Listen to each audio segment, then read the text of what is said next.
नमस्ते, मैं आपका होस्ट श्री हूँ और आपका स्वागत है प्यार की दास्तां में। तो चलिए शुरू करते हैं प्यार की दास्तां।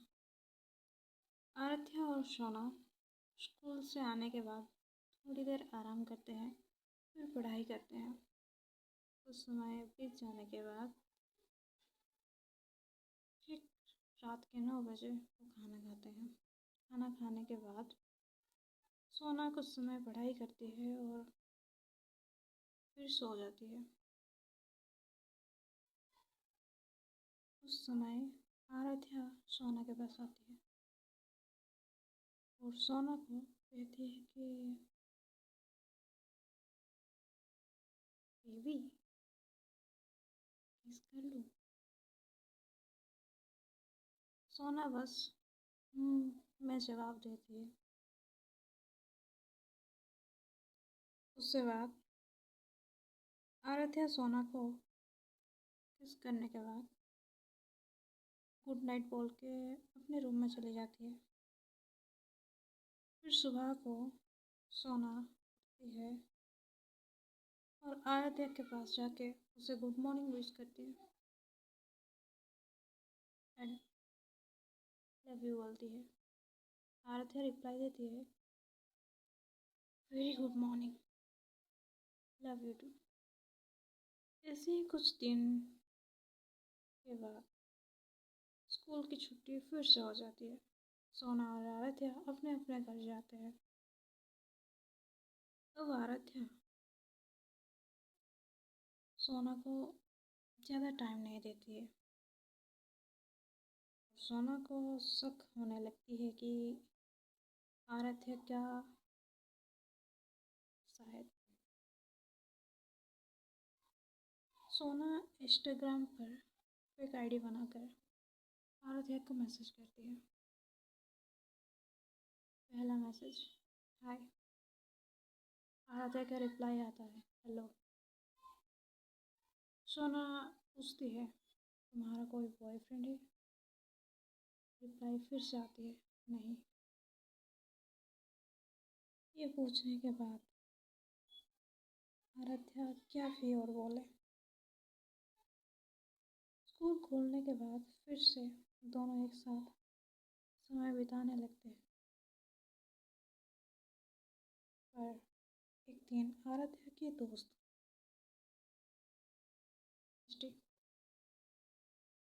जिससे सोना बात कर रही होती है और उससे पूछती है कि आराध्या का कोई बॉयफ्रेंड है?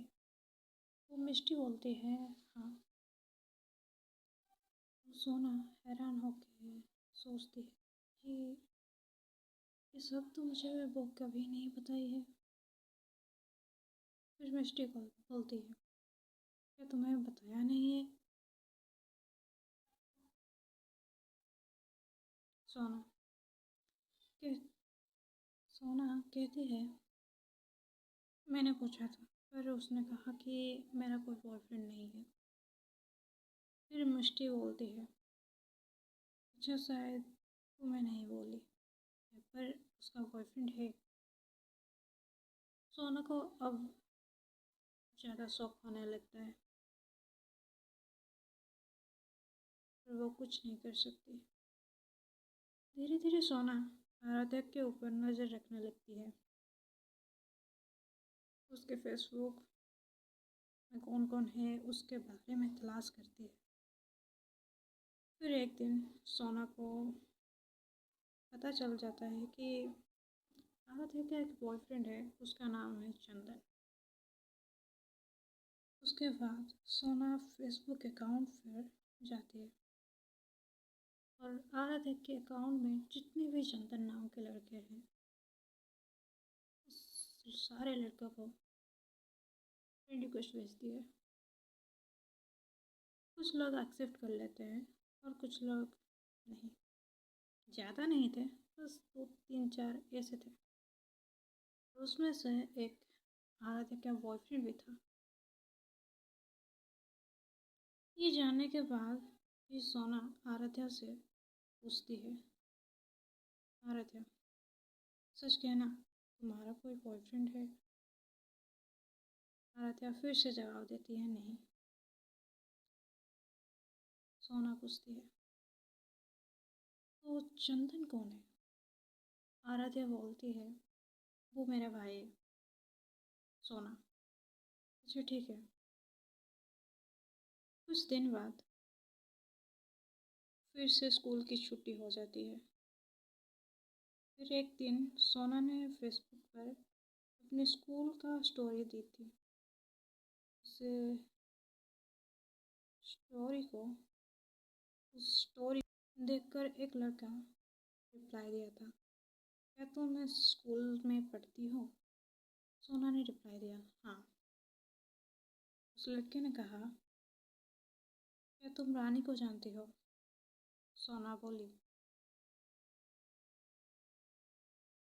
नहीं। उस लड़के का नाम चंदन था। उस लड़का फिर से कहा, उसका नाम आराध्या है। तो फिर सोना बोली, हाँ मैं जानती हूँ। तो सोना पूछने लगती है कि वो तुम्हारा कौन है? तो चंदन रिप्लाई देता है कि वो मेरा गर्लफ्रेंड है। उसके बाद सोना कहती है कि ओहो, बहुत अच्छा जोड़ी है ब्रदर। फिर आखिर में उसके ऊपर जो बीती है वो ही जाने। स्कूल खोलने के बाद आराध्या को सोना पूछती है कि तुमने मुझे झूठ क्यों बोला? तुम तो सच भी कह सकते हो। आराध्या कहा, हाँ वो मेरी बॉयफ्रेंड था, पर अब नहीं है। मैं अब उससे नहीं चाहता, अब मैं तुम्हें चाहती हूँ। इस गलत फहमी में सोना को अब बिलीव नहीं हो रहा था कि वो आराध्या के ऊपर बिलीव करे या ना करे। उसके बाद सोना धीरे धीरे आराध्या से दूर होने लगती है और वो दूर हो जाते हैं। वजह वो लड़का था, ये उसे जाने नहीं देती। सोना समझती है भले ही वो मेरी नहीं है, पर किसी का सही, वो खुश रहे, बस यही चाहती थी। कभी कभार आराध्या के मैसेज आ भी जाती है तो सोना बस रिप्लाई देती है, उसके सिवा कुछ भी नहीं। आगे का सफ़र हम अगले एपिसोड में देखेंगे। तो जानते हैं कि क्या उनका मिलन होगा।